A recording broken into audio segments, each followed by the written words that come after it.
Hello everyone, आप सभी का स्वागत है बोर्ड कंसेप्ट पे। आज के इस वीडियो में हम लोग बात करने वाले हैं कि दो बिंदु आवेश के निकाय के कारण हमारे पास जो वैद्युत स्थितिज ऊर्जा होती है वो कितनी होती है, और इसका जो आप फार्मूला जानते हैं कि U is equal to 1/4πε0 Q1 Q2 अपान में R जूल होता है। तो ये कितना कैसे आता है इसको हम प्रूव करने वाले हैं। बहुत सिंपल डेरिवेशन है, बहुत छोटा डेरिवेशन है जो आपके बोर्ड एग्जाम में बार बार पूछा जाता है। 3 अंक का या 5 अंक का। कभी कभी आपसे पूछता है बोर्ड एग्जाम में कि वैद्युत स्थिर ऊर्जा किसे कहते हैं, साथ ही दो बिंदु आवेश के निकाय कारण वैद्युत स्थिर ऊर्जा का मान ज्ञात कीजिए या सूत्र स्थापित कीजिए। इस तरह भी क्वेश्चन आपसे बोर्ड एग्जाम में पूछे जाते हैं। तो आप वीडियो को शुरू से लास्ट तक देखिए, बहुत छोटा डेरिवेशन है, एक बार देखिएगा पूरा तरीके से आपके दिमाग में 100% बैठ जाएगा। सबसे पहले प्यार से हम बात करते हैं कि हमारे पास वैद्युत स्थिर ऊर्जा क्या होती है, वैद्युत स्थितिज ऊर्जा क्या होती है। तो आप पढ़े होंगे छोटे क्लासों में 9th में गतिज ऊर्जा, स्थितिज ऊर्जा के बारे में। स्थितिज ऊर्जा का मतलब होता था कि कोई भी वस्तु है उसके विशेष स्थिति कारण उसमें कुछ ऊर्जा निहित हो जाती है या संचित हो जाती है, उस ऊर्जा को हम बोलते थे स्थितिज ऊर्जा। यहाँ हमको किसकी बात करना है, वैद्युत स्थितिज ऊर्जा। ये क्या होती है बाबू, तो इसका परिभाषा आपके बुक में लिखा मिलेगा, या आप जानते होंगे इसकी परिभाषा कि कोई अनंत पे स्थित आवेश है, इस अनंत पे स्थित आवेश को क्या करते हैं हम लोग विद्युत क्षेत्र में ले आते हैं। किसी अनंत पे स्थित आवेश को विद्युत क्षेत्र के अंदर ले आते हैं या विद्युत क्षेत्र के किसी बिंदु तक लाते हैं तो हमारे द्वारा कार्य किया जाता है। क्या किया जाता है बाबू, कार्य किया जाता है। और जब हम कार्य करते हैं तो हमारी ऊर्जा व्यय होती है। हमारी ऊर्जा क्या होती है बाबू, खर्च होती है। तो ये जो व्यय ऊर्जा होती है, ये जो व्यय ऊर्जा होती है जिस आवेश को ले आते हैं उस आवेश में निहित हो जाती है या संचित हो जाती है। इस ऊर्जा को हम लोग क्या बोलते हैं बाबू, इस ऊर्जा को हम बोलते हैं वैद्युत स्थितिज ऊर्जा। फिर से सुनिएगा, बोला क्या गया आपसे, बोला गया कि अनंत पे स्थित किसी आवेश को विद्युत क्षेत्र के अंदर या विद्युत क्षेत्र के किसी बिंदु तक ले आने में जो कार्य किया जाता है वो कार्य किया जाता है उससे जो ऊर्जा व्यय होती है उस आवेश में संचित हो जाती है या निहित हो जाती है। इस ऊर्जा को हम क्या बोलते हैं बाबू, वैद्युत स्थितिज ऊर्जा। और वैद्युत स्थितिज ऊर्जा को किससे लिखा जाता है, U से लिखा जाता है। ठीक, छोटे क्लास में पढ़े होंगे इसका फॉर्मूला क्या होता था, U इजिकल टू mgh होता था।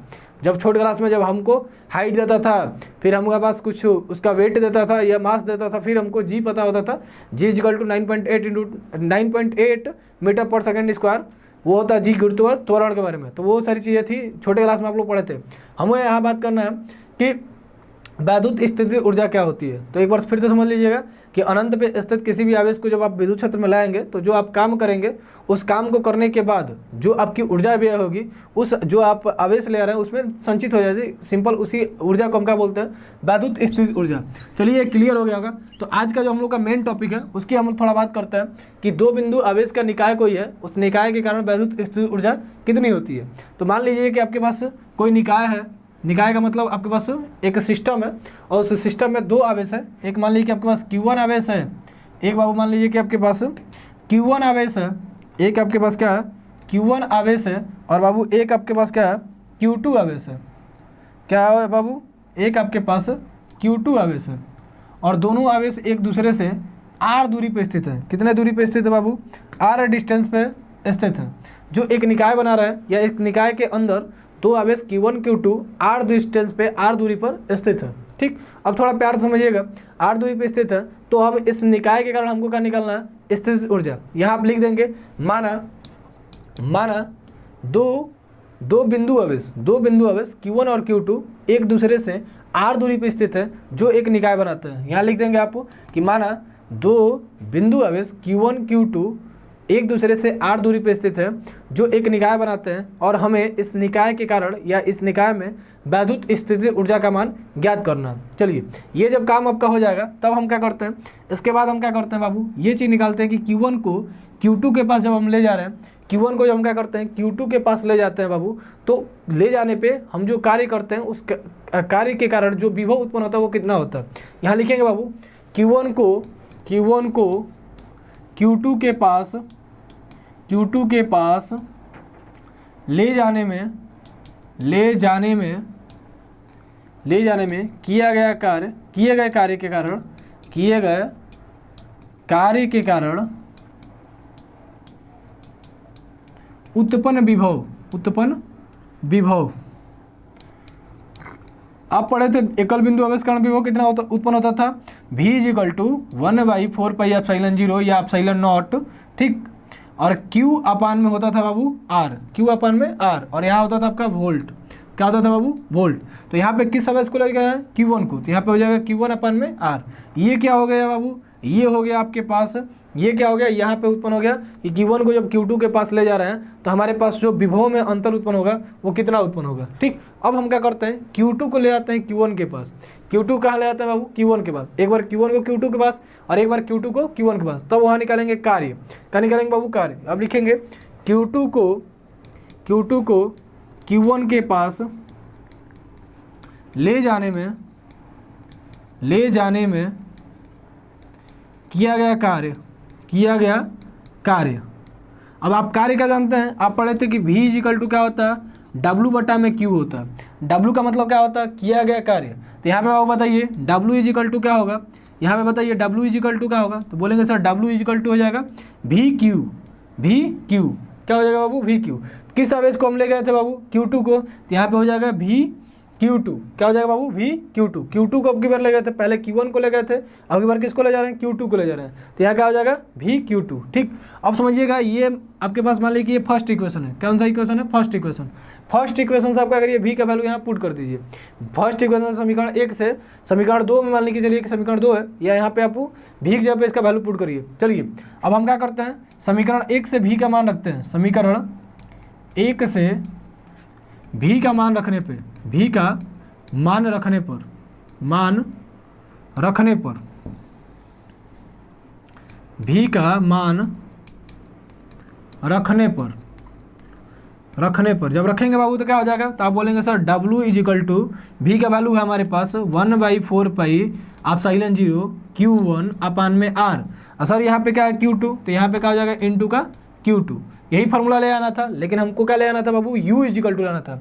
अब समझिएगा थोड़ा सा, जब हम क्या किए, Q1 को Q2 के पास ले गए, फिर Q1 को Q2 के पास ले आए, मतलब Q1 Q2 को एक दूसरे के पास ले गए, तो हम कुछ ना कुछ कार्य कर रहे होंगे, और जो कार्य कर रहे हैं वो एक निकाय के अंदर हो रहा है। और जब ये निकाय के अंदर हो रहा है बाबू, जब ये निकाय के अंदर हो रहा है तो क्या इसमें ऊर्जा निहित होगी, क्या इसमें ऊर्जा संचित होगी। तो जो हम यहाँ पे कार्य करेंगे, जो आपको ये कार्य दिख रहा है, ये कार्य किसके बराबर होगा, स्थितिज ऊर्जा के बराबर होगा। चूंकि ये वैद्युत क्षेत्र में कार्य होगा तो ये होगा वैद्युत स्थितिज ऊर्जा के बराबर। तो जो W होगा वो किसके बराबर होगा बाबू, U के बराबर। तो क्या हम लिख सकते हैं, क्या U इज इक्वल टू 1/4πε0 या एप्सिलॉन नॉट Q1 Q2 अपान में R का स्क्वायर जूल। किसी को दिक्कत नहीं होना चाहिए एक भी पैसे का।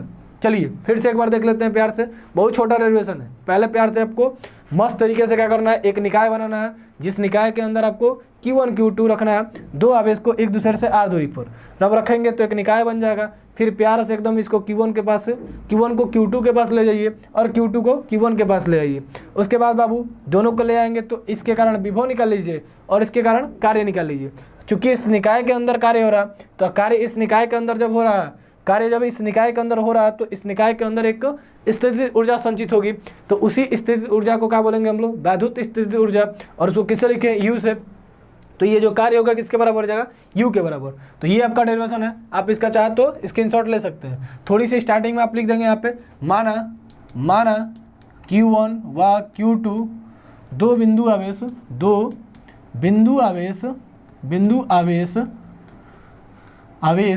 एक दूसरे से r दूरी पर स्थित है, r दूरी पर स्थित है,